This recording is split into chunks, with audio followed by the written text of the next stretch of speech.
إن الحمد لله نحمده ونستعينه ونستغفره ونعوذ بالله من شرور أنفسنا ومن سيئات أعمالنا من يهده الله فلا مضل له ومن يضلل فلا هادي له وأشهد أن لا إله إلا الله وحده لا شريك له وأشهد أن محمدا عبده ورسوله أما بعد فإن خير الحديث كتاب الله وخير الهدي هدي محمد صلى الله عليه وسلم وشر الأمور محدثاتها وكل محدثة بدعة وكل بدعة ضلالة وكل ضلالة في النار. قال سبحانه وتعالى والذين تبوأوا الدار والإيمان من قبلهم يحبون من هاجر إليهم ولا يجدون في صدورهم حاجة مما أوتوا ويؤثرون على أنفسهم ولو كان بهم خصاصة ومن يوق شح نفسه فأولئك هم المفلحون. اللہ تعالیٰ نے محمد رسول اللہ صلی اللہ علیہ وسلم کو سارے عالمین کے لیے رحمت للعالمین بنایا اور مکہ میں آپ پر قرآن کا نزول ہوا اور آپ نبی اور رسول بنائے گئے. اللہ کی طرف سے آپ کو تبلیغ کا حکم دیا گیا. آپ نے اپنے رشتہ داروں کو، قریش کو اور عام عرب کے لوگوں کو اسلام کی، توحید کی، اللہ کی عبادت کی دعوت دی. بہت سے لوگوں نے آپ کی دعوت کو قبول کیا ابتدائی مرحلے میں. کچھ اس دعوت کے سلسلے میں شک و شبہ میں تھے، لیکن دھیرے دھیرے ان کے شبہات دور ہوئے اور انہوں نے آپ کی دعوت کو قبول کیا. لیکن جن لوگوں کے لیے آپ کی دعوت، خصوصاً دعوت توحید اور آپ کی اتباع اور اطاعت کی دعوت اپنی سرداری، اپنی سیاست اور اسی طرح سے اپنی تمام عبادات اور رسم و رواج کے خلاف آپ کی دعوت دکھائی دی، انہوں نے آپ کے خلاف ایک محاذ کھول دیا. آپ کا مذاق اڑانا، آپ کے سر پر مٹی ڈالنا، آپ کو ستانا، آپ کو بازاروں میں، راستوں پر، مجلسوں میں، مسجد میں، مسجد حرام میں جو کہ امن کی جگہ ہے، ان تمام جگہوں پر پریشان کرنا، آپ کا مذاق اڑانا، آپ کو طعنے دینا، آپ کو برے برے القاب سے پکارنا، ہر اعتبار سے اس قسم کے لوگوں نے آپ کے ساتھ بدسلوکی شروع کی. لیکن ابتدا میں بعض اوقات مخالفت مذاق کی صورت میں ہوتی ہے اور بعد میں وہ بہت ہی جارحانہ اور بہت ہی سخت رویہ اختیار کرتی ہے. شروعات میں آپ کی دعوت کو ہلکا سمجھا گیا، کسی نے اس کو اتنا سیریسلی نہیں لیا، بس وہ مذاق کی حد تک تھا کہ وہ کیا نکالے نیا.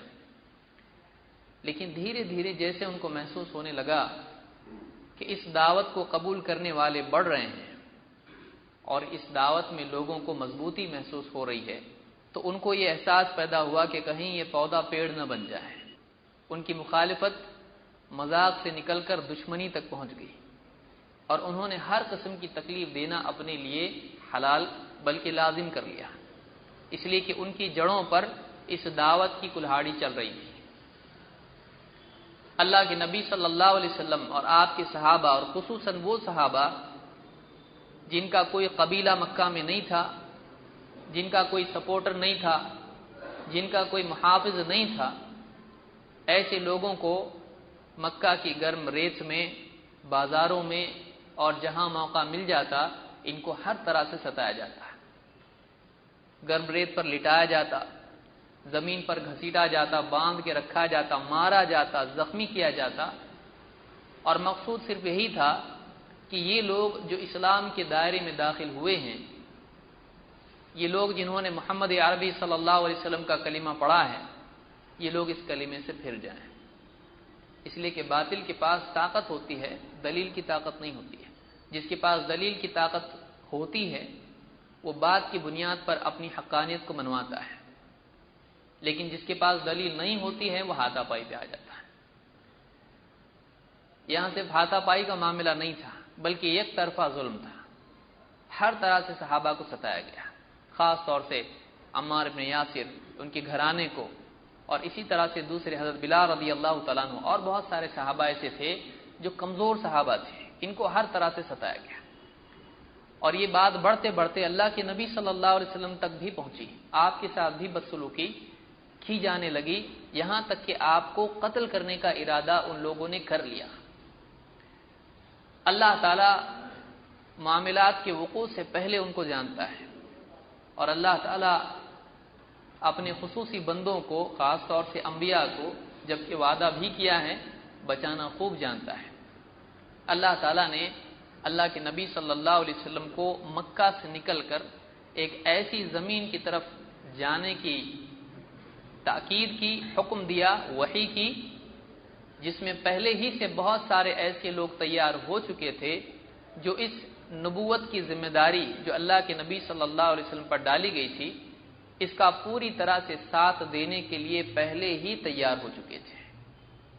یہ وہ لوگ تھے جن کے لیے مال تو دور کی بات ہے، ان کے لیے اپنی جان بھی اللہ کے دین کے لیے دینا خوش قسمتی تھی، جو کھو کر آخرت میں پانا چاہتے تھے، جن کو کھونے کا غم نہیں تھا، بلکہ جن کو کھونے کا موقع نہ ملے اللہ کے دین کے لیے، یہ چیز ان کے لیے غم بن جاتی تھی۔ سمجھ رہے ہیں آپ بات کو، کہ اللہ کے دین کے لیے کچھ کھونا پڑے دنیا کو، یہ ان کے لیے خوش قسمتی تھی۔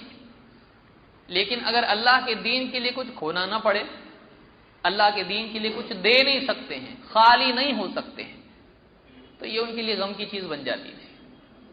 جن میں نیکیوں کے لیے سبقت تھی، جن کی زندگی کا ایک بہت بڑا مقصد یہ تھا کہ کسی طرح سے وہ اللہ کے دین کے کام آئیں، کسی طرح سے وہ اللہ کے دین کی سربلندی میں کوئی ایک قدم ہی چل سکیں، یا جو کچھ چاہے وہ سب کچھ نچھاور کر دیں۔ جہاں کہ مرد تو مرد، عورتیں اور بچے بھی اونچے جذبات کے حامل تھے، جن کی زندگی کا مقصد اپنے گھر کی دیوار کو اونچا کرنا نہیں تھا، بلکہ اللہ کے دین کی عمارت کو، اس دعوت کی بلندی ان کا مقصد تھا، اس کو اونچا کرنا ان کا مقصد تھا۔ وہ اپنی ہلاکت اگر نبی کی حفاظت کی وجہ سے ہو تو خوش قسمتی سمجھتے تھے، اگر نبی کی حفاظت میں ان کی ہلاکت ہو تو یہ اس کو شہادت اور خوش قسمتی سمجھتے تھے۔ ایسے قیمتی لوگوں کو اللہ تعالیٰ نے قرآن کریم میں انصار کہا ہے، اور وہ لوگ جو مکہ میں ظلم و ستم سہ کر مدینہ گئے تھے، ان لوگوں کو اللہ تعالیٰ نے قرآن کریم میں المہاجرین کہا ہے، المہاجرون۔ تو اسلام کی تاریخ میں اللہ کے نبی صلی اللہ علیہ وسلم سے جڑے ہوئے دو بہت ہی قیمتی، بلکہ امت کے سب سے قیمتی افراد ہیں، اور دو جماعتیں ہیں، دو لوگ ہیں۔ جماعت اس معنی میں نہیں جیسے آج جماعت ہوتی ہے، ایک دوسرے کو غلط بولتی ہے، بلکہ دو طبقے ہیں اس عمل کی وجہ سے جو عمل انہوں نے کیا۔ ایک وہ لوگ ہیں جو مہاجر ہیں، جو مکہ سے مدینہ گئے، سب کچھ چھوڑ چھاڑ کے، ساری جائیداد چھوڑ دی۔ کچھ لوگوں نے بیویوں کا تکا چھوڑ دیا جو اسلام نہیں لائے تھے، لوگوں نے تجارت اپنی برباد کر دی، گھر کا سارا چھوڑ کے جو لباس تھا بدن پر اسی سے نکل گئے۔ کچھ لوگوں کو کچھ موقع ملا ساتھ میں لینے کا، لے لیا، اور کبھی تو ایسا ہوا کہ راستے میں کچھ لوگ مل گئے، وہ بھی چھین لیا، جان بچا کے کسی طرح سے مکہ سے مدینہ پہنچے، جنہوں نے اپنی زندگی کی شروعات نئے طور پر کی۔ کس وجہ سے؟ اللہ کے دین کی وجہ سے۔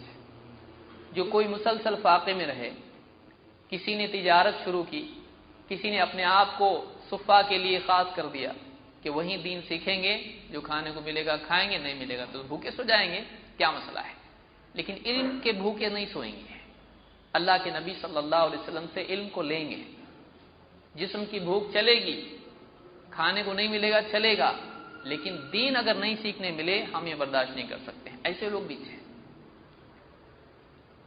غالباً ابو ہریرہ رضی اللہ عنہ فرماتے میں نے اہل صفہ میں سے تقریباً 70 لوگوں کو دیکھا ہے کہ وہ اتنا کم لباس ان کے پاس تھا کہ اس کو پکڑے رہتے تھے کہ کہیں کھل نہ جائے، صرف اتنا سا کپڑا ان کے بدن پر رہا کرتا تھا۔ یہ مہاجر تھے، یہ اہل صفہ تھے، اس میں مدنی صحابہ بھی تھے۔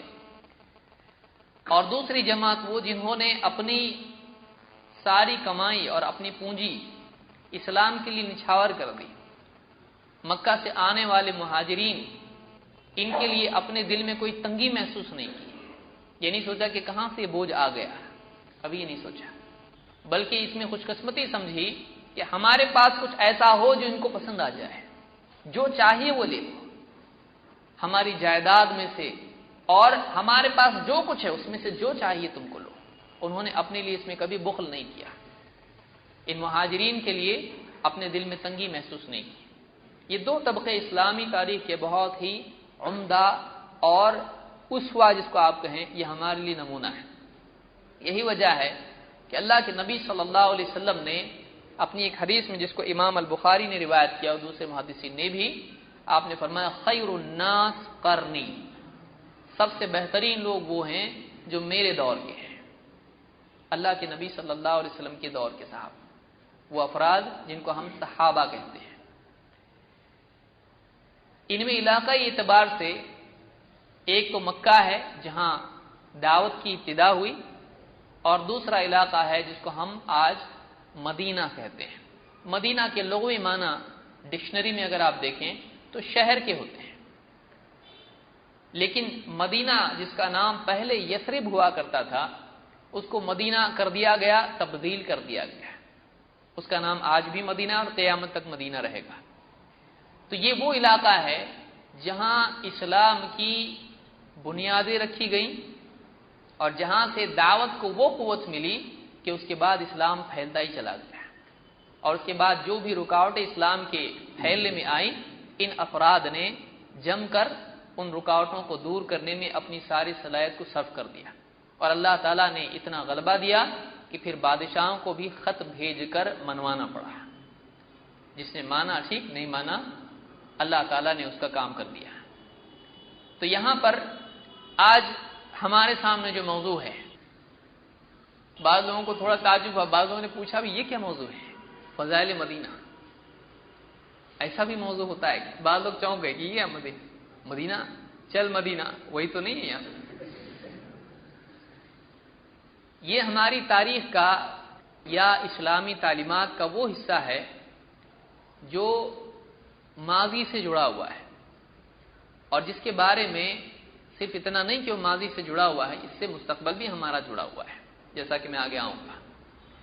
اللہ کے نبی صلی اللہ علیہ وسلم نے جہاں سے اپنی دعوت کی ابتدا اطمینان کے ساتھ کی، آپ کو کوئی خطرہ نہیں بلکہ آپ کے محافظ، اور جہاں مسجد بنی جس میں کھل کر مؤذن نے اذان دی، جہاں صفیں لگیں اور صحابہ نے جماعت سے نمازیں پڑھی، اور کوئی ڈر نہیں، کوئی خوف نہیں، سکون کے ساتھ نمازیں، جہاں دین کے سیکھنے کے لیے حلقے لگا کرتے تھے، وہ زمین جہاں پر ایک ایسا معاشرہ تھا جس میں تجارت ہوتی تھی، تو ایسی تجارت کہ کوئی کسی کو دھوکہ دینے والا نہیں تھا، ایسے بازار جس میں جھوٹ اور دھوکہ نہیں بلکہ خیر خواہی تھی، ایسی بستیاں کہ جن کے اندر اللہ کا دین، اسلام اور اللہ کی شریعت نافذ تھی، جہاں پر چھوٹے چھوٹے بچے بھی اتنا قرآن جانتے تھے کہ امام بن سکتے تھے، ان کے پاس پہننے کے لیے صحیح کپڑے نہیں تھے، لیکن ان کے لیے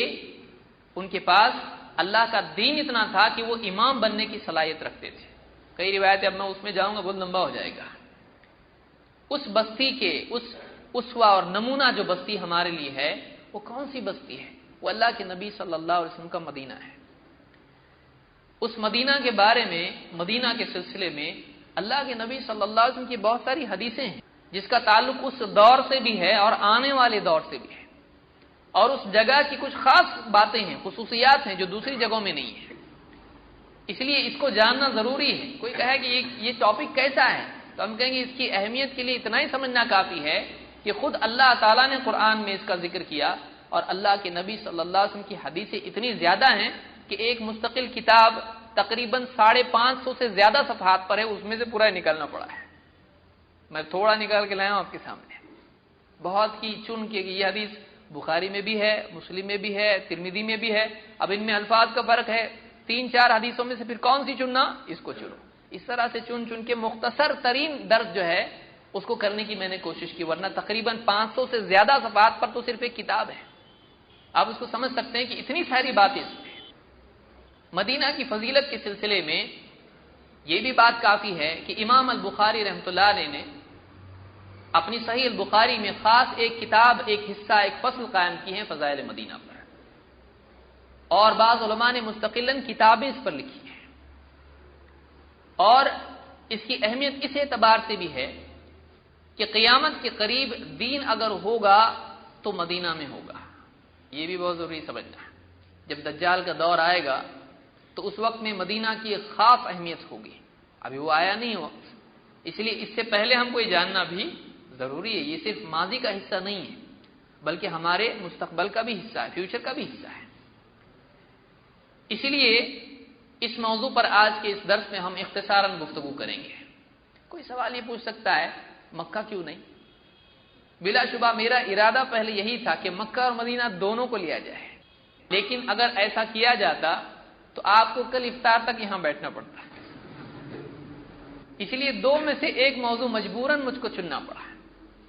پھر سوال یہ پیدا ہوا کہ دونوں کو تو جمع نہیں کر سکتے، اس لیے کہ ایک موضوع ہی اتنا بڑا ہے تو پھر اس میں مکہ بھی جوڑا جائے، مکہ کے فضائل، اس کے اپنے فضائل ہیں، تو دونوں میں سے ایک کو لیا جائے۔ پھر کوئی پوچھ سکتا ہے ٹھیک ہے مدینہ سے پہلے مکہ کیوں نہیں؟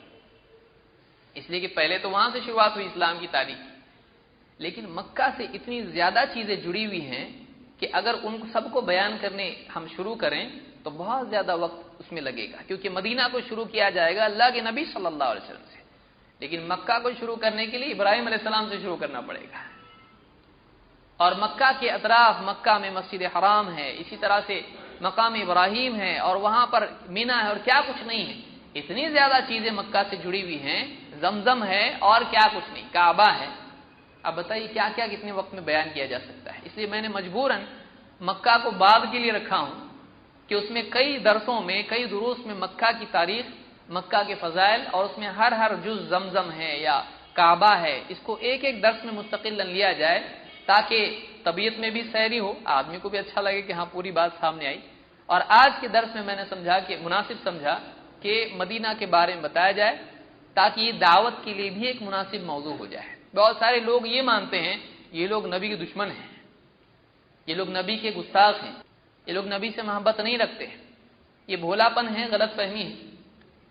ہم تو یہ کہتے ہیں کہ ہم نبی سے محبت کیا، نبی نے جس علاقے میں قدم رکھا اور جہاں اسلام کی اشاعت کی ابتدا ہوئی، جس علاقے نے نبی کو پناہ دی اور نبی کی دعوت اور نبی کی ذات کی حفاظت کے لیے اپنے آپ کو وقف کیا، پیش کیا، ہم اس جگہ سے بھی محبت کرتے ہیں۔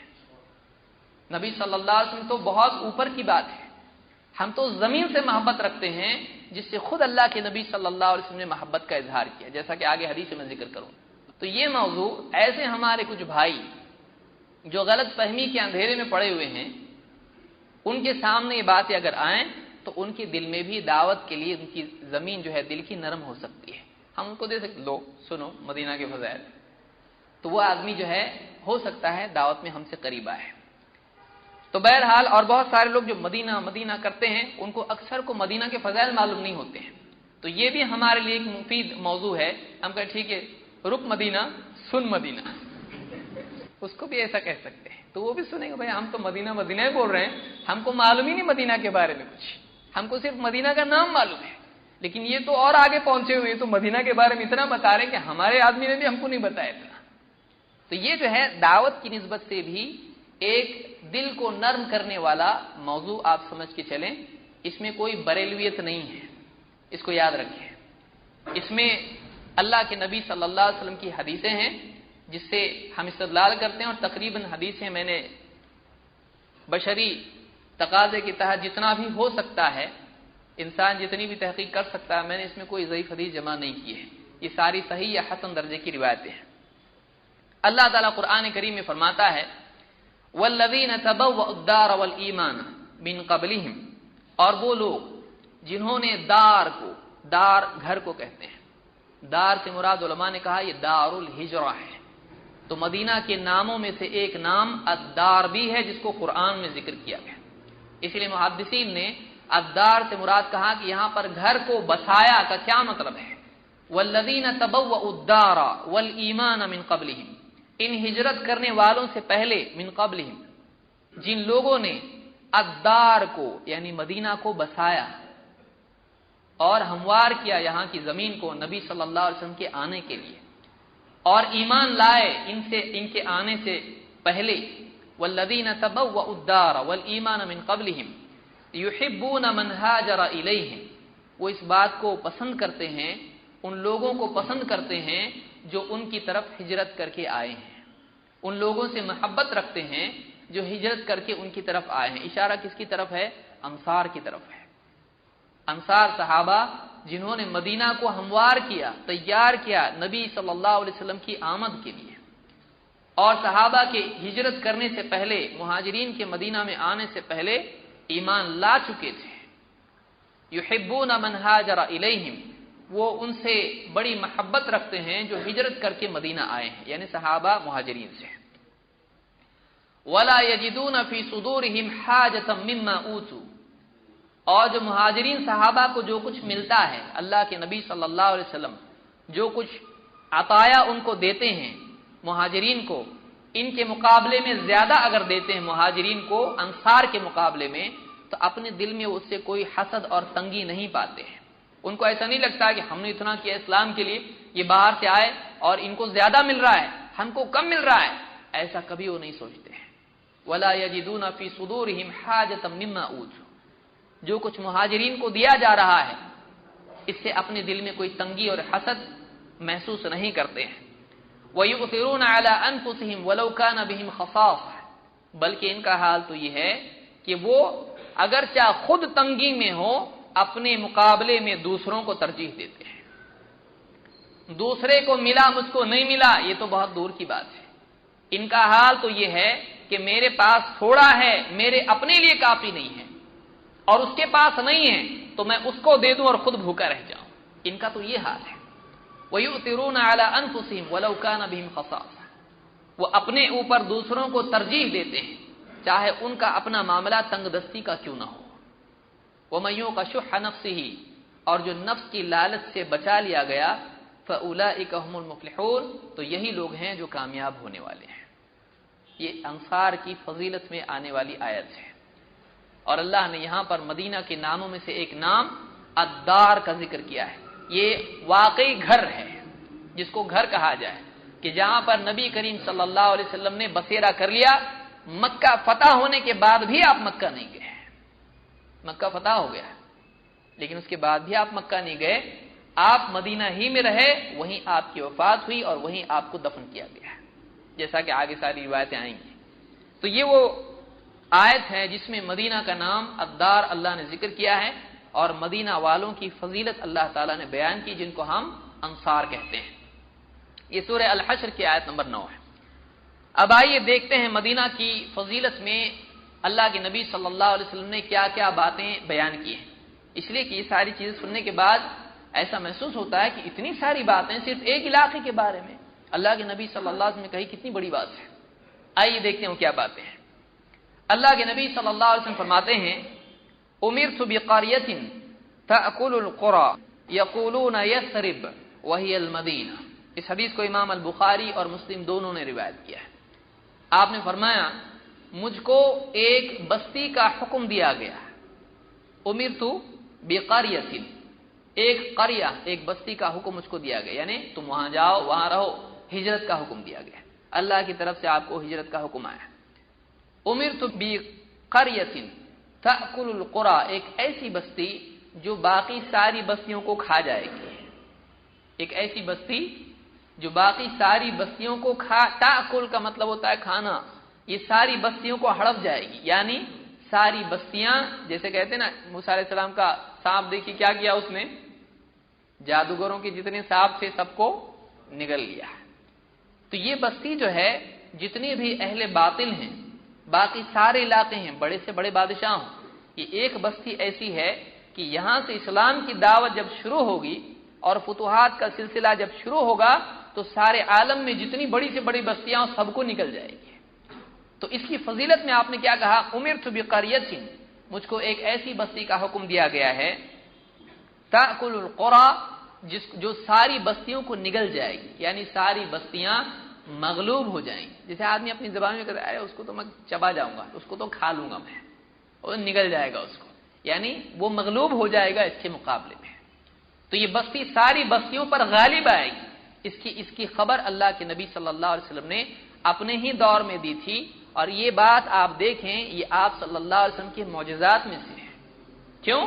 اس لیے کہ آپ صلی اللہ علیہ وسلم کے بعد وہ زمانہ شروع ہوا ہے جس میں ساری روم اور فارس اور کون کون سے یعنی ملک تھے جو فتح کیے صحابہ نے، لیکن وہ ساری کی ساری بستیاں جو تھیں وہ کس کے تابع ہو گئی؟ مدینہ کے، لیکن یہ بعد میں ہوا ہے۔ تو آپ نے فرمایا مجھ کو ایک ایسی بستی کا حکم دیا گیا ہے جو ساری بستیوں کو نگل جائے گی، اور آپ نے فرمایا یقولون یثرب، اس کو لوگ یثرب کہتے ہیں، یعنی منافقین، اس کو علماء نے یہی کہا کہ منافقین اس کو یثرب کہتے ہیں کیونکہ یثرب یعنی قرآن میں ذکر ہوا ہے، لیکن یہ پچھلے زمانے کا نام ہے جو اسلام سے پہلے مدینہ کا تھا۔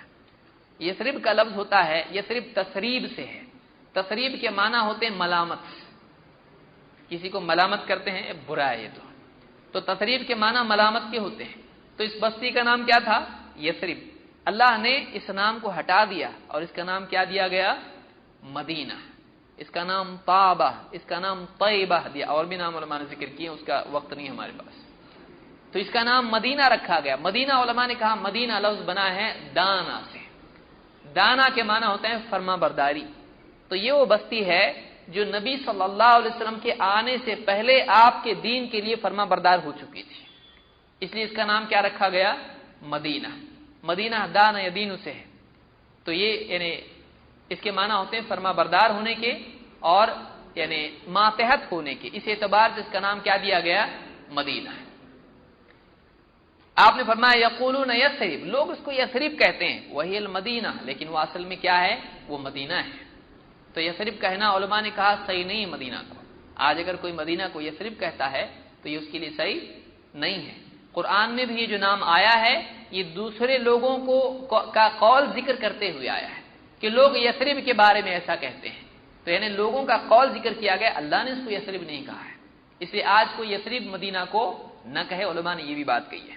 بہرحال اس بستی کے بارے میں، مدینہ کے بارے میں اللہ کے نبی صلی اللہ علیہ وسلم نے فرمایا کہ ایک ایسی بستی ہے جو ساری بستیوں کو نگل جائے گی، کھا جائے گی، یہ اس کے غلبے کی دلیل ہے۔ اسی طرح سے مدینہ کے ناموں کے بارے میں خود اللہ نے حکم دیا اپنے نبی کو کہ وہ اس کا نام عمدہ رکھیں۔ کیا نام رکھیں؟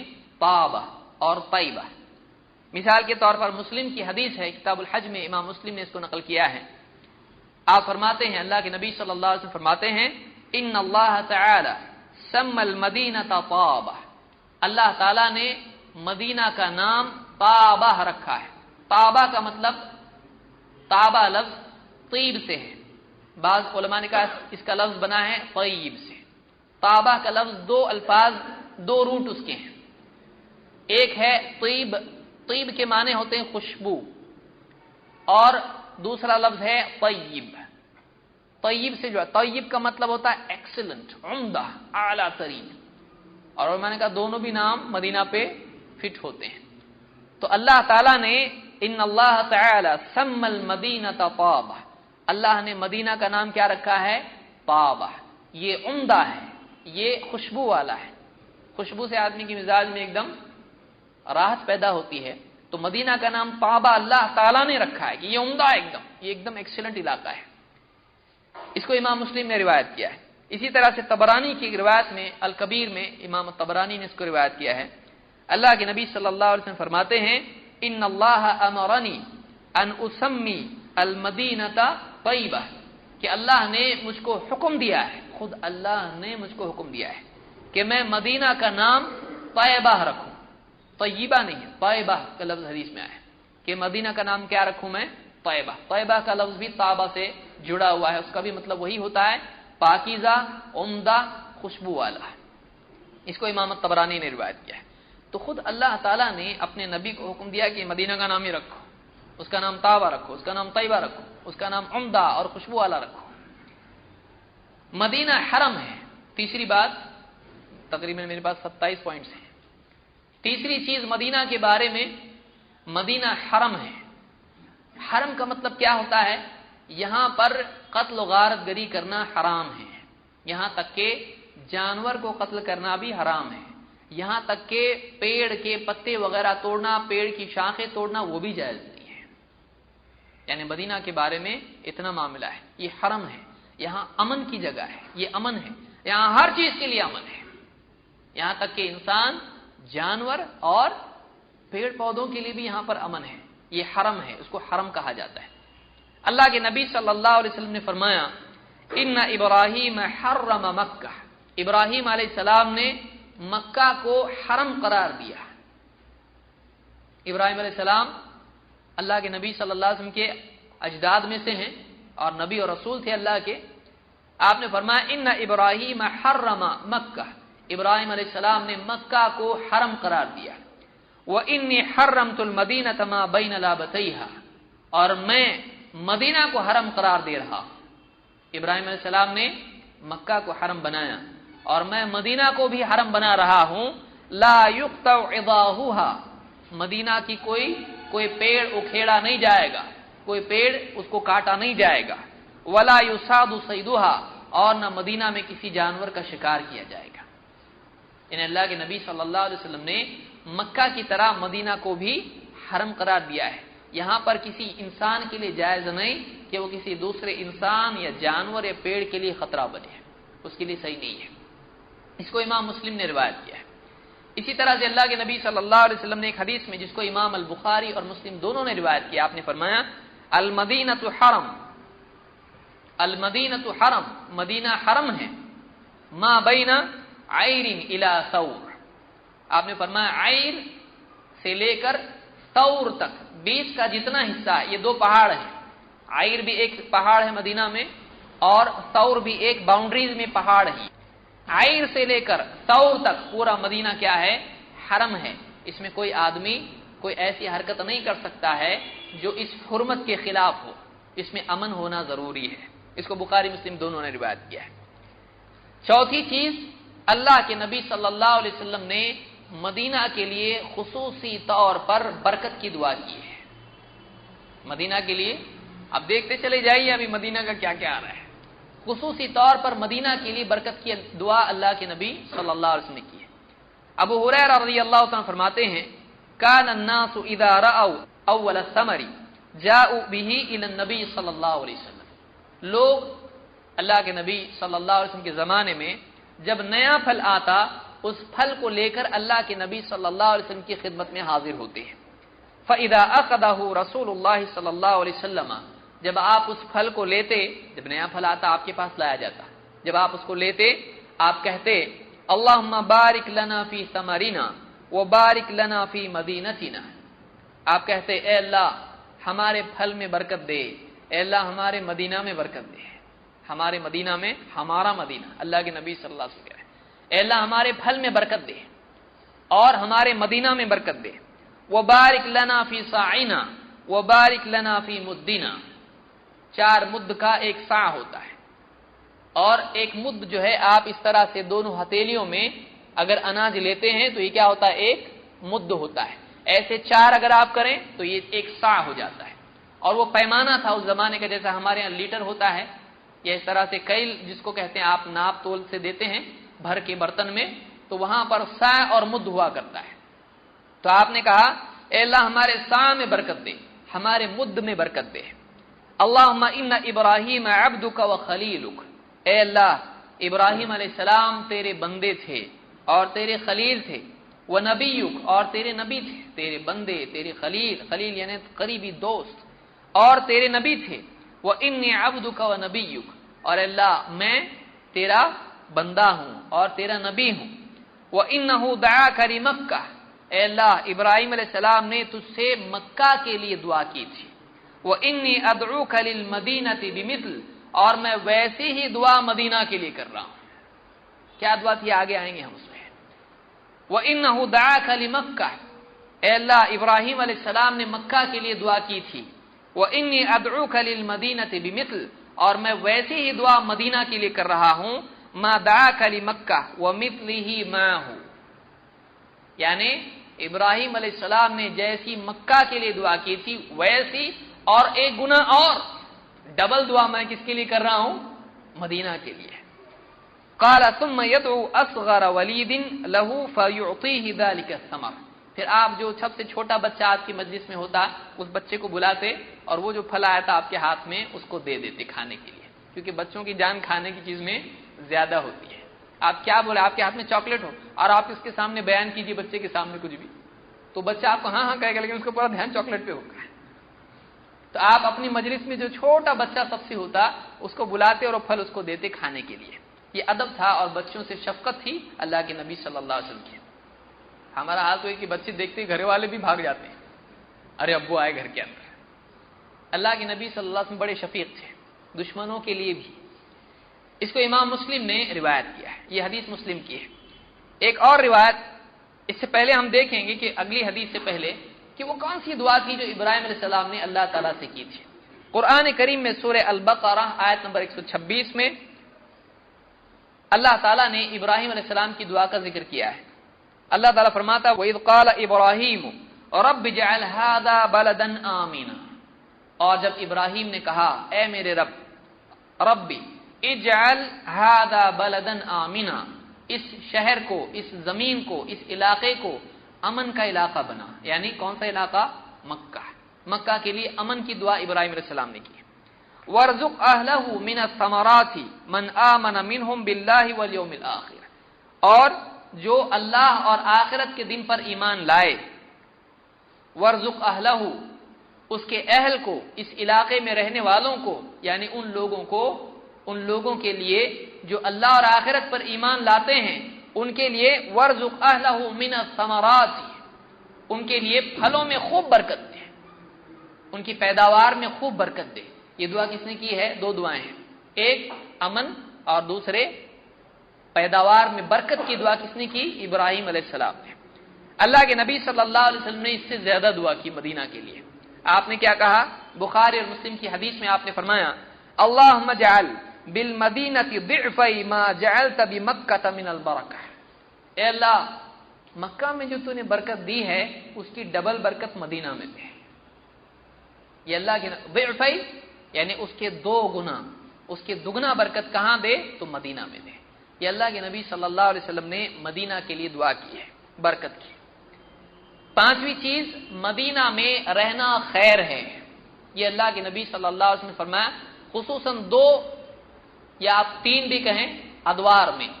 نمبر ایک اس دور میں جو خود اللہ کے نبی صلی اللہ علیہ وسلم کا تھا، نمبر دو اس دور میں جب علاقے فتح ہونا شروع ہوئے، نمبر تین اس دور میں جو قیامت کے قریب کا دجال کا دور ہوگا۔ ان تین ادوار میں خصوصی طور پر مدینہ میں رہنا خیر، اور عام طور سے تو خیر ہے ہی ہے، لیکن خاص طور سے یہ تین دور ہیں جن کے تعلق سے بات آئی ہے۔ اللہ کے نبی صلی اللہ علیہ وسلم نے ایک حدیث میں فرمایا، جس کو دیکھیے سب بخاری مسلم عام طور سے حدیث ہے، جس کو بخاری اور مسلم دونوں نے روایت کیا ہے۔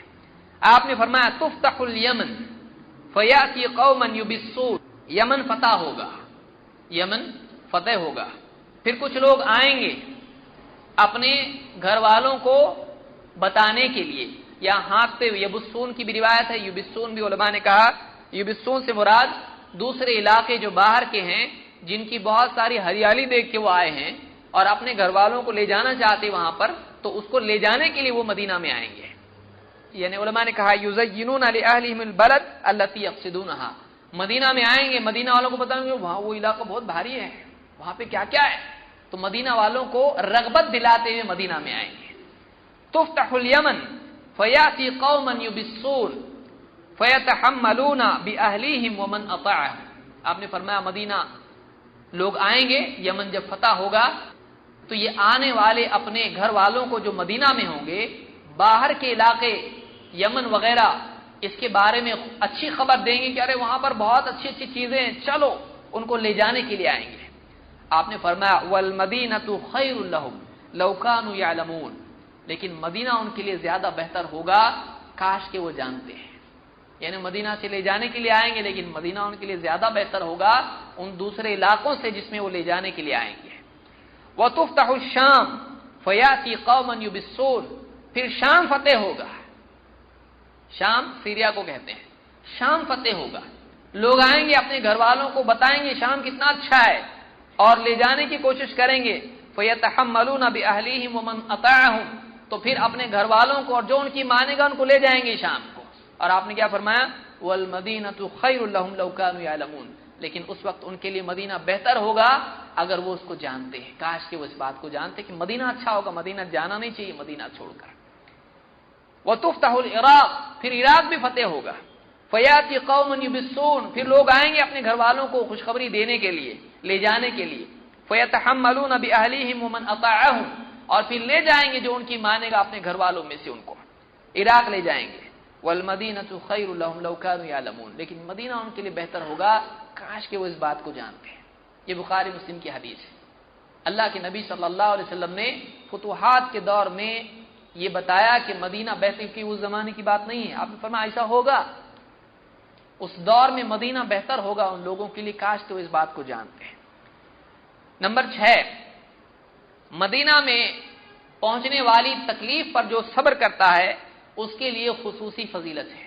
بیماری، بلا، وبا یا مدینہ میں فقر و فاقہ، تنگی، مصیبت، پریشانی آئے اور آدمی اس کے باوجود مدینہ میں پڑا رہے تو اللہ کے نبی صلی اللہ علیہ وسلم نے اس کے لیے خصوصی فضیلت بیان کی ہے. ایک حدیث میں آپ نے فرمایا لا يصبر على لأواء المدینة وشدتها احد من امتی، مدینہ کی بیماری اور وبا اور مدینہ میں پیش آنے والی تکلیف، شدت اور وہاں کی پریشانی پر جو بھی آدمی صبر کرتا ہے الا كنت له شفیعا یوم القیامة او شہیدا، تو قیامت کے دن میں اس کا سفارشی یا اس کے لیے گواہ ہوں گا. اس کو امام مسلم نے روایت کیا ہے. یعنی جو بھی آدمی مدینہ میں کوئی وبا پھیلتی ہے بھاگ کے نہیں جاتا ہے، مدینہ میں تنگی ہوتی ہے مدینہ چھوڑ کے بھاگتا نہیں ہے، جو بھی آدمی تنگی اور پریشانی کے باوجود مدینہ میں پڑا رہے اس کے لیے قیامت کے دن میں سفارشی اور قیامت کے دن میں اس کے لیے گواہ ہوں گا. 7ویں چیز مدینہ کی خوبیوں میں سے ہے اور خصوصی طور پر آپ کے دور میں اور قیامت کے دور میں مدینہ کی خصوصیت یہ ہوگی کہ مدینہ گندگی کو باہر پھینک دیتا ہے. یہ آپ نے مدینہ کے بارے میں خاص طور سے بتایا. آپ کے دور میں بھی اور قیامت کے قریب دور میں بھی جب دجال ہوگا اس وقت بھی مدینہ گندگی کو باہر پھینک دیتا ہے. یعنی مدینہ میں وہی آدمی ٹک سکتا ہے جو دیندار ہے، ورنہ وہ بھاگ جائے گا. آپ نے فرمایا انما المدینۃ کالکیر تنفی خبثها وینصح طیبها، مدینہ بھٹی کی طرح ہے، وہ کیا کرتا ہے؟ تنفی خبثها، وہ گندگی کو نکال دیتا ہے اور جو چیز پاک صاف ہے اس کو اور اچھا بناتا ہے. بھٹی میں آپ ڈالیں لوہے کو، اس میں سے کچرا کیا ہو جاتا ہے؟ نکل جاتا ہے. تو مدینہ بھٹی کی طرح ہے، اس میں جو گندا ہے، جو اچھا انسان نہیں ہے، مدینہ اس کو نکال کے باہر پھینک دیتا ہے، وہ ٹک نہیں پاتا ہے مدینہ میں. اس کو امام البخاری اور مسلم دونوں نے روایت کیا ہے. ایک حدیث میں جس کو امام مسلم نے روایت کیا ہے کتاب الحج میں، اللہ کے نبی صلی اللہ علیہ وسلم فرماتے ہیں یأتی علی الناس زمان، لوگوں پر ایک دور آئے گا، یدعو الرجل ابن عمہ وقریبہ، آدمی اپنے چچا کے بیٹے کو یعنی بھائی کو اور رشتہ دار کو دعوت دے گا. کیا کہے گا؟ حلم الی الرخاء، حلم الی الرخاء، آؤ فراخی کی طرف، آؤ راحت کی طرف، یعنی مدینہ سے نکال کے باہر لے جائے گا اس کو. والمدینۃ خیر لهم لو كانوا يعلمون، لیکن اس وقت مدینہ ان کے لیے بہتر ہوگا کاش کہ وہ اس بات کو جانتے ہیں. والذی نفسی بیدہ، اس ذات کی قسم جس کے ہاتھ میں میری جان ہے، لا یخرج منه احد رغبۃ عنها، جو بھی آدمی مدینہ سے لاپرواہ ہو کر بے رغبت ہو کر نکلتا ہے، مدینہ سے بے رغبت، مدینہ میں کیا ہے بھائی چلو باہر جائیں گے، انگلینڈ جائیں گے وہاں پر بہت ہے، امریکہ جائیں گے وہاں پر بہت چانسز ہیں. جو مدینہ سے بے رغبت ہو کر کسی اور علاقے میں جاتا ہے، لا یخرج منهم احد رغبۃ عنها، جو مدینہ سے بے رغبت ہو کر نکلتا ہے، الا اخلف اللہ فیہا خیرا منہ، تو اللہ تعالیٰ اس سے بہتر کو مدینہ میں لے آتا ہے، مدینہ کو اس سے بہتر سے معمور کر دیتا ہے. اور آپ نے فرمایا الا ان المدینۃ کالکیر تخرج الخبیث، اور مدینہ بھٹی کی طرح ہے، وہ خبیث کو باہر نکال کے پھینک دیتا ہے. مدینہ کیا کرتا ہے؟ خبیث کو باہر نکال دیتا ہے. لا تقوم الساعۃ حتی تنفی المدینۃ شرارها، قیامت اس وقت تک قائم نہیں ہوگی جب تک کہ مدینہ اپنے اندر سے شریروں کو نکال کے باہر نہ پھینک دے۔ مدینہ میں سے کیا ہو جائیں گے؟ سارے شریر آؤٹ، گیٹ آؤٹ ہو جائے گا ان کا، سب کو نکال کے پھینک دے گا مدینہ۔ کما ينفي الكير خبث الحديد، جیسے لوہے کی گندگی کو بھٹی نکال کے الگ کر دیتی ہے، لوہے سے گندگی نکل جاتی جب بھٹی میں اس کو ڈالا جاتا، تو مدینہ بھٹی کی طرح ہے، اس میں سے گندگی نکل کے باہر نکل جاتی ہے۔ اس کو امام مسلم نے روایت کیا ہے۔ نمبر 8، مدینہ میں موت کی فضیلت۔ اللہ کے نبی صلی اللہ علیہ وسلم فرماتے ہیں من استطاع ان يموت بالمدینہ فلیمت بها، جس کے بس میں ہو کہ وہ مدینہ میں مرے، اس کو مدینہ میں موت آئے تو وہ اس کی کوشش کرے کہ مدینہ ہی میں اس کو موت آئے۔ فإنی اشفع لمن يموت بها، اس لیے کہ جو مدینہ میں مرے میں اس کے لیے قیامت کے دن سفارشی بنوں گا۔ اب دیکھیے ساری فضیلتیں حدیث میں آئی ہیں۔ اس کو امام احمد، ترمذی، ابن ماجہ اور ابن حبان نے روایت کیا، اور یہ صحیح روایت ہے کہ جو کوئی مدینہ میں جس کو موت آ سکے وہ کوشش کرے کہ مدینہ میں مرے۔ اب موت تو کوئی جانتا نہیں کب آئے گی، ظاہر بات ہے جو مدینہ ہی میں رہے گا اس کو مدینہ میں موت آئے گی۔ اس لیے امام مالک باہر جانے سے بہت ڈرتے تھے، مدینہ چھوڑ کے کبھی جاتے نہیں تھے۔ امام مالک کے بارے میں علماء نے لکھا ہے کہ وہ مدینہ سے باہر جاتے ہی نہیں تھے، کیونکہ ان کی تمنا تھی کہ ان کو مدینہ ہی میں موت آئے اور یہ جو حدیث ہے اس کا حق ان کو ملے۔ تو جو کوئی مدینہ میں موت پائے اس کے لیے اللہ کے نبی صلی اللہ علیہ وسلم کی سفارش ہے قیامت کے دن۔ نمبر 9، مدینہ میں بدعت کا نکالنا، بدعت نکالنا ویسے بھی برا ہے، چاہے مدینہ میں ہو یا امریکہ میں ہو یا برما میں ہو یا سری لنکا میں ہو یا کہیں بھی ہو، بدعت نکالنا ہر جگہ برا ہے، لیکن مدینہ میں کوئی آدمی بدعت نکالتا ہے تو ایسے آدمی کے لیے بہت زیادہ سخت معاملہ ہے۔ اللہ کے نبی صلی اللہ علیہ وسلم فرماتے ہیں المدینہ حرم ما بین عیر الی ثور، مدینہ حرم ہے عیر سے لے کر ثور تک، دو پہاڑ ہیں عیر اور ثور، ان دو پہاڑوں کے بیچ میں حرم ہے۔ فمن احدث فیہا حدثا او آوى محدثا، جو کوئی مدینہ میں بدعت نکالے یا بدعتی کو مدینہ میں پناہ دے، بدعت نکالے مدینہ میں یا مدینہ میں بدعتی کو پناہ دے، ایسے آدمی کو جو بدعتیں پھیلاتا ہے، فعلیہ لعنت اللہ والملائکۃ والناس اجمعین، تو اس پر اللہ کی لعنت ہو، اس پر فرشتوں کی لعنت ہو، اس پر سارے لوگوں کی لعنت ہو۔ مدینہ میں بدعت نکالنا کتنا ڈینجر ہے۔ لا يقبل منه یوم القیامت صرف ولا عدل، اللہ تعالی قیامت کے دن اس آدمی کے نہ فرض قبول کرے گا نہ نفل قبول کرے گا۔ یہ مدینہ میں بدعت نکالنے کی مصیبت ہے۔ تو یہ مدینہ کے، یہ بخاری اور مسلم دونوں کی حدیث ہے، اس حدیث کو امام البخاری اور مسلم دونوں نے روایت کیا ہے۔ اس لیے علماء نے کہا کہ مدینہ میں کوئی آدمی اور اسی طرح سے مکہ میں کوئی آدمی کوئی گناہ کرتا ہے، اس کی شدت دوسرے علاقوں سے بڑھ جاتی ہے، اگرچہ وہ باہر بھی برا ہے لیکن مدینہ میں اور بھی زیادہ سخت ہے۔ یہ موضوع اس اعتبار سے بھی ہے کہ رمضان کے بعد حج کا موسم آتا ہے اور لوگ جو ہے مکہ جاتے ہیں اور وہیں سے مدینہ بھی جاتے ہیں، تو ان کو سوچنا چاہیے کہ یہ حرمین میں اپنے آپ کو خصوصی طور سے گناہوں سے بچائیں اور زندگی بھر اپنے آپ کو گناہوں سے بچائیں، لیکن خاص طور سے مکہ میں اور مدینہ میں اپنے آپ کو بہت آدمی قابو میں رہے، ایسا نہ ہو کہ گناہ کی وجہ سے اس کے معاملے میں اللہ کا فیصلہ سخت ہو جائے۔ نمبر 10، مدینہ والوں کے سلسلے میں کوئی چال بازی کرے یا مدینہ والوں کے ساتھ کوئی سرکشی کرے تو اس کا کیا معاملہ ہے۔ اللہ کے نبی صلی اللہ علیہ وسلم فرماتے ہیں لا یکید اہل المدینہ احد الا انماء کما ينماء الملح فی الماء، جو بھی آدمی مدینہ والوں کے سلسلے میں چال بازی کرتا ہے، جو بھی آدمی مدینہ والوں کے سلسلے میں چال بازی کرتا ہے، الا یہ کہ وہ اللہ کا فیصلہ اس کے لیے کیا ہے کہ اللہ تعالیٰ اس کو ایسے ہی پگھلا دیتا ہے جیسے پانی میں نمک پگھل جاتا ہے۔ الا انماء کما ينماء الملح فی الماء، وہ ایسا ہی پگھل جائے گا جیسے پانی میں نمک پگھل جاتا ہے، یعنی اللہ اس کی وجود کو ہی ختم کر دے گا، اس کو برباد کر دے گا، اس کے لیے ہلاکت ہے جو مدینہ والوں کے لیے چال بازی کرے۔ اس کو امام البخاری نے اپنی صحیح البخاری میں روایت کیا ہے۔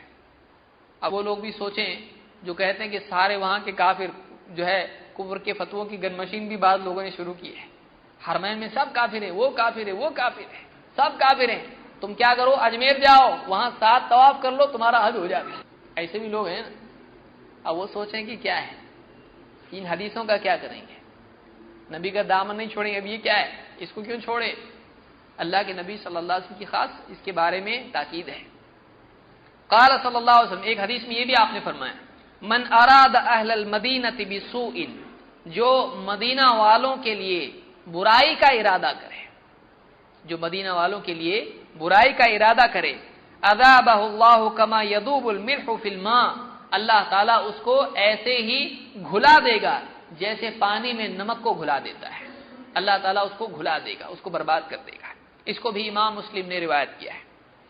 نمبر 11، اللہ کے نبی صلی اللہ علیہ وسلم نے مدینہ والوں کو ڈرانے اور دھمکی دینے اور خوف زدہ کرنے کے سلسلے میں بھی ڈانٹا ہے۔ آپ نے فرمایا، من اخاف اہل المدینہ اخافہ اللہ، جو مدینہ والوں کو ڈرائے، ان کو گھبراہٹ میں دھمکی میں مبتلا کرے، تو ایسے لوگوں کو اللہ تعالیٰ ان کے اوپر ڈر ڈال دے، اللہ کا ڈر ان پر ہو۔ آپ نے بد دعا کی ان لوگوں کے لیے، آپ نے فرمایا کہ من اخاف اہل المدینہ، جو مدینہ والوں کو ڈرائے، اللہ تعالیٰ بھی اس پر ڈر کو ڈال دے، اس پر خوف کو ڈال دے۔ اس کو ابن حبان نے روایت کیا اور یہ حدیث صحیح ہے۔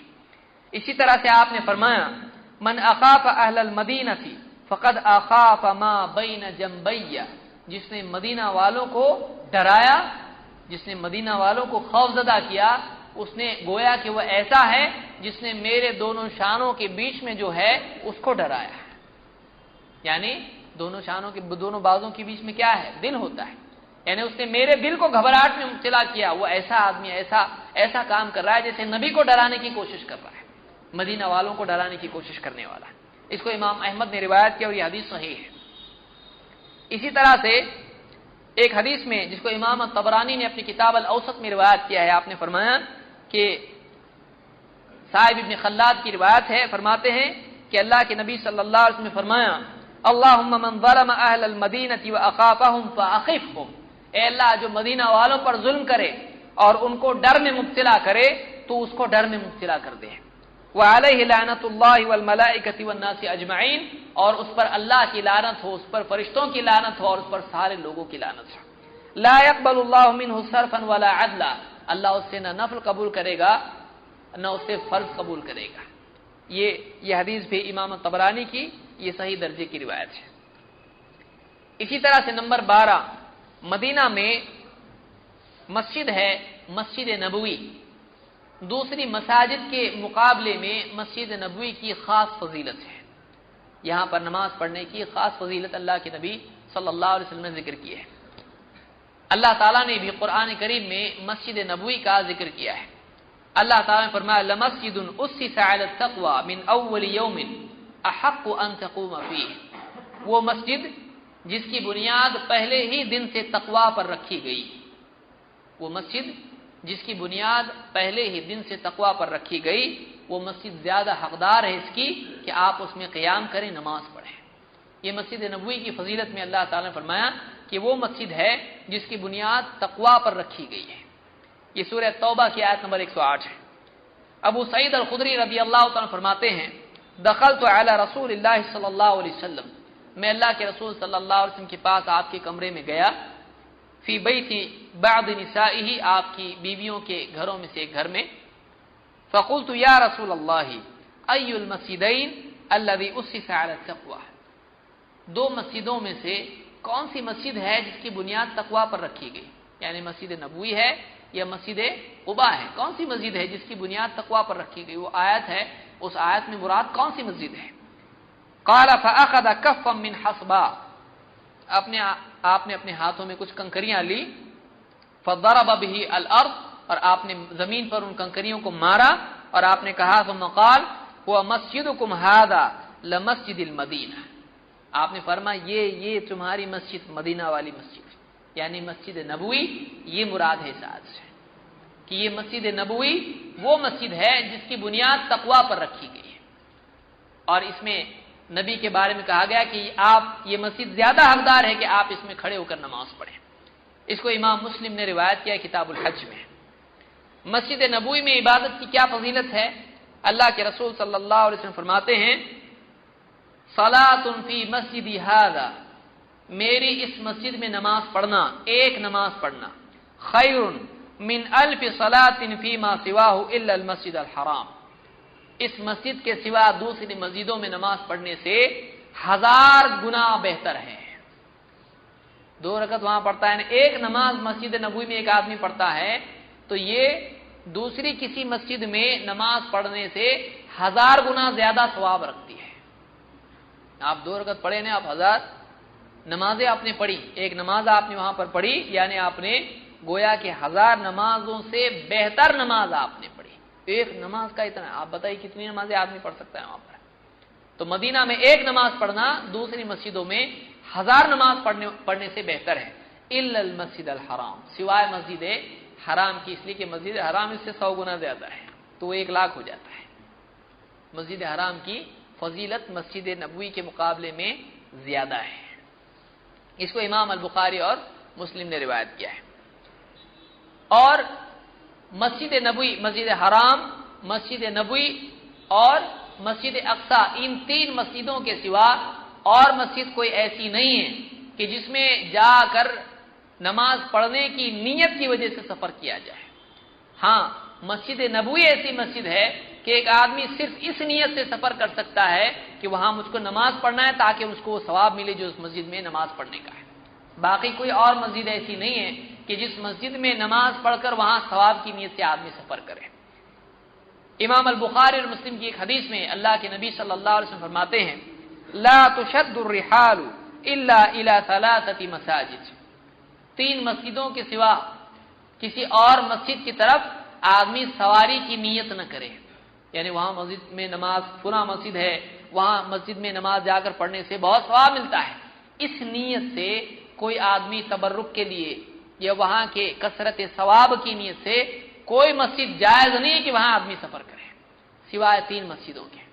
آج آدمی جاتا ہے نا، اور وہاں مسجد ہے، فلانی مسجد ہے، وہاں ثواب حاصل کرنے کے لیے ہم جائیں گے، ہم اجمیر جائیں گے، ہم فلانی جگہ جائیں گے، وہاں تو حج کے لیے جا رہا ڈائریکٹ آدمی، ثواب تو چھوڑیے۔ اور وہاں پر دروازہ ہے، جنتی دروازہ، اس میں سے گیا تو ختم، وہ تو کیا ہو گیا، اس کو ویزا مل گیا جنت کا۔ یہ ساری خرافات ہیں، اس کی کوئی دلیل نہیں ہے، اور لوگوں نے اپنی طرف سے بنا دیے شارٹ کٹ، سارے رانگ کٹ ہیں، اس لیے کہ اکثر شارٹ کٹ رانگ کٹ ہوتے ہیں، بعد میں پچھتاتا آدمی، وہی اچھا تھا نا، یہاں سے کہیں بلایا ہم کو، تو یہ رانگ کٹ ہے سب۔ لا تشد الرحال الا الى 3 مساجد، 3 مسجدوں کے سوا سفر کے لیے کجاوا نہ کسا جائے، یعنی اونٹ کو تیار نہ کیا جائے، اس پر پوری سواری تیاری کہ ہم کو لمبے سفر پر جانا ہے، 3 مسجدوں کے سوا جائز نہیں ہے۔ المسجد الحرام، مسجد حرام، ومسجد الرسول صلی اللہ علیہ وسلم، اور دوسری مسجد نبی صلی اللہ علیہ وسلم کی مسجد ہے، اور تیسری ومسجد الاقصی، اور تیسری مسجد کون سی ہے؟ مسجد اقصی ہے۔ تو یہ 3 مسجدیں ہیں جہاں پر ثواب پانے کے لیے، وہاں نماز پڑھنے کے لیے آدمی سفر کر سکتا ہے۔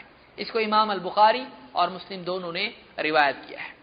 نمبر 15، اللہ کے نبی صلی اللہ علیہ وسلم کے گھر اور آپ کے ممبر کے بیچ کی جگہ کو آپ نے جنت کا باغ قرار دیا ہے۔ اس کو آپ نے فرمایا روضۃ من ریاض الجنہ، یہ ہے۔ اس کی بہت سارے معنی علماء نے ذکر کیے، میں آگے آؤں گا اس پر۔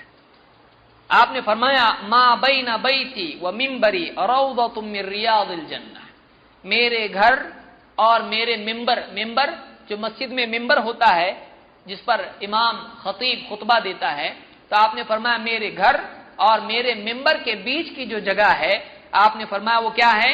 روضۃ من ریاض الجنہ، جنت کے باغوں میں سے ایک باغ وہ ہے۔ بعض علماء نے کہا اس سے مراد یہ ہے کہ چونکہ اس کے اطراف علم کے، دینی گفتگو کے، ذکر وغیرہ کے حلقے لگتے تھے، اور ذکر کے حلقے کیا ہوتے ہیں؟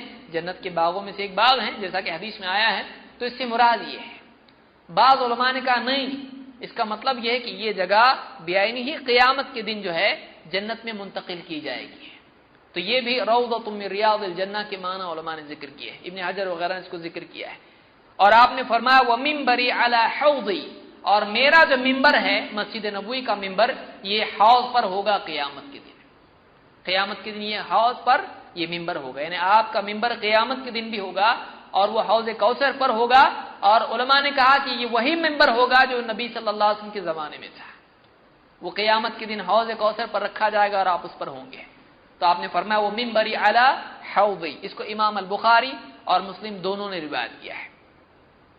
ابو سعید الخدری رضی اللہ عنہ فرماتے ہیں ایک حدیث میں، خرج علینا رسول اللہ صلی اللہ علیہ وسلم، ایک دن اللہ کے رسول صلی اللہ علیہ وسلم ہمارے پاس باہر تشریف لائے، فی مرضه الذی مات فیہ وهو معصوب الراس، اس مرض میں جس بیماری میں آپ کی وفات ہو گئی، آپ بیمار تھے وفات سے پہلے، اور نبی پر بھی بیماری آتی، بلکہ دوسروں کے مقابلے میں نبیوں کا اور خصوصاً اللہ کے نبی صلی اللہ علیہ وسلم کا ذکر حدیث میں آیا ہے کہ آپ کا بخار دوسروں کے مقابلے میں دگنا ہوا کرتا تھا۔ بعض لوگ سمجھتے ہیں کہ اللہ کے اولیاء کے لیے اور اچھے لوگوں کے لیے تکلیف نہیں ہوتی ہے، اور تکلیف آتی تو بروں پر ہی آتی ہے۔ آدمی بولتا ہے نا کہ تکلیف آئی، معلوم نہیں کیا گناہ کیا تھا، اور بعض لوگ تو کہتے ہیں معلوم نہیں باپ کا کیے ہوئے بیٹے کے سامنے آ رہا ہے۔ یہ ٹرانسفر جو اس طرح سے ہے، تو اس طرح سے اسلام میں اس کی کوئی دلیل نہیں ہے۔ وَلَا تَزِرُ وَازِرَةٌ وِزْرَ أُخْرَىٰ، کوئی کسی دوسرے کے گناہ کا بوجھ نہیں اٹھائے گا۔ صالحین پر بلا زیادہ آتی ہے، ہمارا ایک مستقل درس بھی اس پر ہے، آزمائش، انشاءاللہ اس پر میں تفصیل سے اس پہ گفتگو کروں گا۔ تو یہاں پر آپ بیمار تھے، آپ جس بیماری میں آپ کی وفات ہو گئی، آپ باہر تشریف لائے اور آپ کے سر پر پٹی بندھی ہوئی تھی، وہ معصوب الراس، آپ کے سر پر پٹی بندھی ہوئی تھی بخار کی وجہ سے۔ فَاتَّبَعْتُهُ حَتَّى قَامَ عَلَى الْمِنبَرِ، صحابی کہتے ہیں میں آپ کے پیچھے پیچھے گیا یہاں تک کہ آپ ممبر پر کھڑے ہوئے خطبے کے لیے، بیان کے لیے۔ فَقَالَ إِنِّي السَّاعَةُ قَائِمٌ عَلَى الْحَوْضِ، آپ نے فرمایا اس وقت میں حوض پر کھڑا ہوں، یعنی یہ جو ممبر ہوگا یہ بعینہ ہی حوض کوثر پر ہوگا، اور میں اس وقت کہاں کھڑا ہوں؟ میں حوض کوثر پر کھڑا ہوا ہوں۔ تو آپ کا جو ممبر ہے جو مسجد نبوی میں ہے، جو مدینہ میں ہے، اس کی خصوصی فضیلت ہے کہ یہ ممبر کہاں ہوگا؟ حوض کوثر پر ہوگا۔ اس کو امام احمد اور ابن حبان نے روایت کیا، اور یہ حدیث صحیح ہے۔ اسی طرح سے ایک حدیث میں آپ نے فرمایا ممبری ھذا علی ترعۃ من ترع الجنہ، میرا یہ جو ممبر ہے یہ جنت کے باغوں میں سے ایک باغ پر ہے۔ ترع کہتے ہیں ایسی زمین کو جو اونچی ہو اور ہریالی والی ہو، جس کو باغ بھی کہا جا سکتا ہے، ایک دم زرخیز زمین کو کہا جاتا ہے۔ تو علماء نے کہا یہ ممبر قیامت کے دن ہوگا حوض کوثر پر، اور اس کو منتقل کیا جائے گا کہاں؟ جنت میں۔ اللہ کی مرضی، اللہ جو چاہے گا، اللہ جو چاہے کرے، اللہ کی مرضی۔ اس کو امام احمد نے روایت کیا ہے اور یہ حدیث صحیح ہے۔ اسی طرح سے آپ نے فرمایا قوائم ممبری رواتب فی الجنہ، آپ نے فرمایا میرے ممبر کے کھونٹے جو ہیں قوائم، یہ جنت میں رواتب ہوں گے، یہ جنت میں ٹکے ہوئے ہیں۔ یعنی اس کو اسی سے علماء نے استدلال کیا کہ ظاہر اس حدیث کا یہ بتاتا ہے کہ یہ جو ممبر ہے جس پر کھڑے ہو کر زمین پر کیے ہوئے کلام میں سے بہترین افضل الانبیاء نے، سید البشر نے جو کلام کیا ہے، یہ اسی ممبر سے تو کیا ہے۔ اس ممبر کی خصوصی فضیلت ہے کہ جس سے حق کی، توحید کی، اور اسی طرح سے عبادات کی، اخلاق کی اور انسانیت کی دعوت دی گئی انسانوں کو۔ بہترین تعلیمات اس ممبر پر کھڑے ہو کر اللہ کے نبی صلی اللہ علیہ وسلم نے دی ہیں، جو جنت میں جانے کا لازمی سبب ہے۔ تو یہ جو ممبر ہے بعینہ ہی اس کو منتقل کیا جائے گا کہاں؟ جنت میں۔ اللہ کے نبی صلی اللہ علیہ وسلم کا ممبر جنت میں منتقل کیا جائے گا۔ اس کو امام احمد، نسائی اور ابن حبان نے روایت کیا ہے۔ نمبر 16، مسجد نبوی میں دین سیکھنے کے لیے جانا، اس کی خاص فضیلت ہے، اور بعض علماء نے کہا یہ خاص ہے اس دور کے ساتھ میں جس میں اللہ کے نبی صلی اللہ علیہ وسلم اور صحابہ وغیرہ تھے، تو اس زمانے میں خاص طور سے تھا، لیکن بعض علماء نے کہا یہ عام ہے، کیوں؟ اس لیے کہ دین کا علم سیکھنا یہ ہر دور میں ضروری ہے۔ آپ نے فرمایا من جاء مسجدی ھذا، جو میری اس مسجد میں آئے، کیوں؟ لم یاتہ الا لخیر یتعلمہ او یعلمہ، اس کے آنے کی نیت صرف یہ تھی کہ وہ خیر کی بات کو سیکھے یا سکھائے، خیر کی بات کو سیکھے یا سکھائے، اس نیت سے میری مسجد میں آئے۔ فہو بمنزلۃ المجاہد فی سبیل اللہ، وہ اس مجاہد کی طرح ہے جو اللہ کی راہ میں جہاد کرتا ہے، اللہ کی راہ میں مجاہد کی طرح اس کو ثواب ہے، اس کا مرتبہ ایسا ہے جو مسجد نبوی میں دین سیکھنے کے لیے جائے۔ اس کو امام ابن ماجہ اور حاکم نے روایت کیا اور یہ حدیث صحیح ہے۔ نمبر 17، مدینہ میں ایک مسجد ہے جس کا نام مسجد قباء ہے۔ مسجد قباء اس کا نام ہے.